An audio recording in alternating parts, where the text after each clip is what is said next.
Hello everyone, welcome back to our channel అత్తయ్య వంటలు. So ఈ వీడియోలో చింతకాయ పచ్చడి మన అందరి ఇళ్ళల్లో నిలువ ఉంటుంది ఆల్మోస్ట్. సో అది మనం స్టోర్ చేసుకున్నది అప్పటికప్పుడు తీసి తాలింపు వేసుకొని ఎలా ప్రిపేర్ చేసుకోవాలో చూద్దాం. సో ఇది చాలామంది ఒక్కొక్కలా చేస్తారు. ఈసారి ఈ విధంగా ట్రై చేయండి, చాలా బాగుంటుంది. ముందుగా నిలువ పెట్టుకున్న చింతకాయ పచ్చడిని మీకు కావాల్సిన క్వాంటిటీ అయితే తీసి పక్కన పెట్టుకోవాలి. ఈ చింతకాయ పచ్చడిని ఎలా ప్రిపేర్ చేసుకోవాలంటే, చింతకాయని క్లీన్ చేసుకొని బాగా ఇలా తొక్కేసుకొని ఆ తర్వాత కొంచెం మెంతులు, పసుపు అలాగే ఉప్పు వేసుకొని స్టోర్ చేసుకుంటే మనకి ఎన్ని సంవత్సరాలైనా కూడా అలానే నిలువ ఉంటుంది. కావాల్సినప్పుడు తీసి ఈ ప్రాసెస్లో మీరు యూజ్ చేసుకోవచ్చు. మేమైతే ఇక్కడ ఒక 2 స్పూన్స్ వరకు పక్కకు పెట్టుకున్నాము. అలాగే మీకు ఎంత కారం అయితే కావాలో అంత పచ్చిమిరపకాయలు, అలాగే 2 టమోటా, 2 ఉల్లిపాయలు, వెల్లుల్లి రెబ్బలు, అలాగే జీలకర్ర కూడా తీసుకొని పక్కన పెట్టుకోవాలి. ఇప్పుడు మిక్సీ జార్ తీసుకొని అందులో చింతకాయ పచ్చడి అలాగే టమోటాలు, పచ్చిమిర్చి యాడ్ చేసుకొని మిక్సీ పట్టుకోవాలి. మెత్తగా పేస్ట్ చేసుకోవద్దు, కచ్చపచ్చగానే మనము మిక్సీ పెట్టుకోవాలి. ఆ తర్వాత వెల్లుల్లి రెబ్బలు కూడా యాడ్ చేసుకోవాలి. అలాగే కొంచెం జీలకర్ర కూడా యాడ్ చేసుకోవాలి. ఇప్పుడు ఉల్లిపాయ ముక్కల్ని కూడా ఇలా కట్ చేసుకొని యాడ్ చేసేసుకోవాలి. తర్వాత మొత్తం మిక్సీ పట్టుకొని మనం పక్కకు పెట్టేసుకోవచ్చు.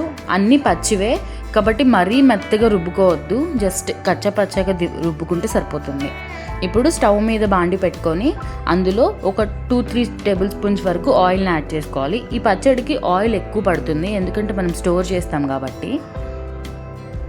ఆయిల్ కనుక తక్కువ వాడితే మనకి ఒక 2-3 డేస్ ఆగిపోయిన తర్వాత డ్రై అయిపోతుంది. అందుకని ఇప్పుడే ఆయిల్ అన్నది మీరు ఎక్కువైనా యాడ్ చేసుకోండి.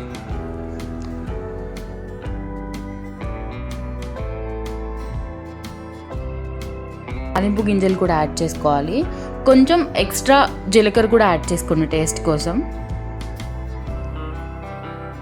ఇప్పుడు దంచి పెట్టుకున్న ఒక 3 వెల్లుల్లి రెబ్బలు కూడా యాడ్ చేసుకోండి.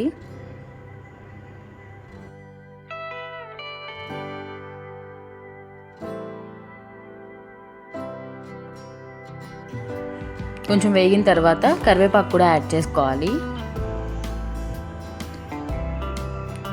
కొంచెం ఇంగువ టేస్ట్కి తగ్గట్టు లాస్ట్లో యాడ్ చేసుకోండి ఇంగువ. ఇప్పుడు ఆ తర్వాత మిక్సీ పట్టుకున్న చింతకాయ పచ్చడిని ఇందులో యాడ్ చేసేసుకోవాలి. మనం అన్ని పచ్చివే యాడ్ చేసాం కాబట్టి ఒక 2-3 నిమిషాలు అనేవి మగ్గించుకోవాలి. అప్పుడు కొంచెం మనకి ఆ పచ్చివాసన అనేది పోతుంది.